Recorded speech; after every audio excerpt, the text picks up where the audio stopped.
அது இப்ப நீங்க உடனே கட்சி ஆரம்பிச்சு அந்த ப்ராசஸ்லாம் இப்ப முடியாதுங்க. டேக் சம் 6 மாசம், 8 மாசம், 1 வருஷம் கூட ஆகும். அப்படிதான் ப்ராசஸ் என்னோடது போச்சு. அவங்க யாரையோ கட்சி ஆரம்பிச்சு அது ரிஜிஸ்டர் இருந்ததுன்னா அதுல இணைச்சிருந்தா ரொம்ப பாராட்டுக்குரிய விஷயம். சரிங்களா? ஆ, ஆ, அப்படி ஒரு ஒரு சூழ்நிலை அவர்களுக்கு ஏற்பட்டதால் அதை செய்திருக்கிறார்கள். ஆகவே அதை அவர்கள் ஸ்டெடியா நிக்கணும். திருப்பி திருப்பி திருப்பி மறுபடியும் அவங்க அதை கைவிட்டுட்டு போயிடக்கூடாது. That is very very important. அது என்ன செய்வார்கள் என்பது எனக்கு தெரியாது. திடீரென இந்த முடிவை எடுத்திருக்கிறார்கள். பல ஆண்டு காலம் அமைதியாக இருந்துவிட்டு இப்பொழுது இந்த முடிவை எடுத்திருப்பது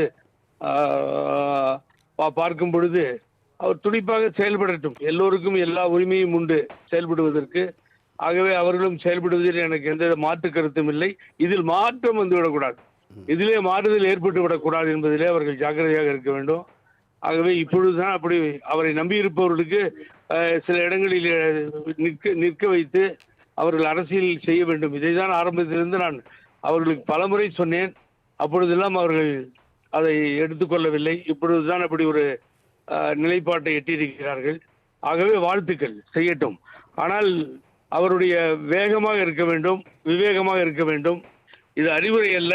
அப்பொழுதுதான் மற்றவர்கள் போற்றுவார்கள், பாராட்டுவார்கள். ஆகவே அவர்கள் அப்படி ஆரம்பித்திருந்தால் அதற்கு வாழ்த்துக்கள்.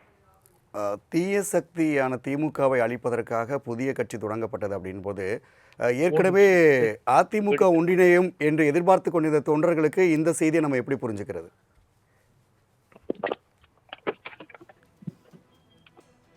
ஹலோ சார், சொல்லுங்க. இல்ல, இப்ப தீய சக்தி திமுகவை ஒழிப்பதற்காக நான் கட்சி தொடங்கியிருக்கேன்னு சசிகலா சொல்றாங்க. ஏற்கனவே அதிமுக ஒன்றிணையும் சொல்லக்கூடிய தொண்டர்கள் காத்துட்டு இருந்தாங்களே, அவங்களுக்கு இந்த செய்தியை நம்ம எப்படி? தீய சக்தி அது எல்லாம் தேவையில்லாத வார்த்தைகள். தீய சக்தி இது கூட வருஷமா தெரியாம போச்சா? நான் கேட்கிறேன். வெளியே வர்றது சும்மா திமுக திட்டுறது, இந்த வேலையில் இறங்குறது, அப்புறமா போய் ஓடி ஒளிஞ்சிக்கிறது, வெளியில வந்த இதே வேலையா போச்சு. உங்களை ஆட்சி அதிகாரத்திலிருந்து இறக்கி அனாதை போல அரசியலில் நிறுத்தியதை பற்றி பேசியதே இல்லை, பேசுவதும் இல்லை. நீங்க எடப்பாடி பழனிசாமி எல்லை பத்தி பேசணும், அதை விட்டுட்டு தீய சக்தி வெங்காய சக்தின்னு பேசுறதையே பேசணும், தேவையில்லை. ஆக அவரை பற்றி பேச வேண்டும். தொலைபேசி வாயிலும் உங்களுடைய கருத்துக்களை பதிவு செய்ததற்கு நன்றி புகழேந்தி.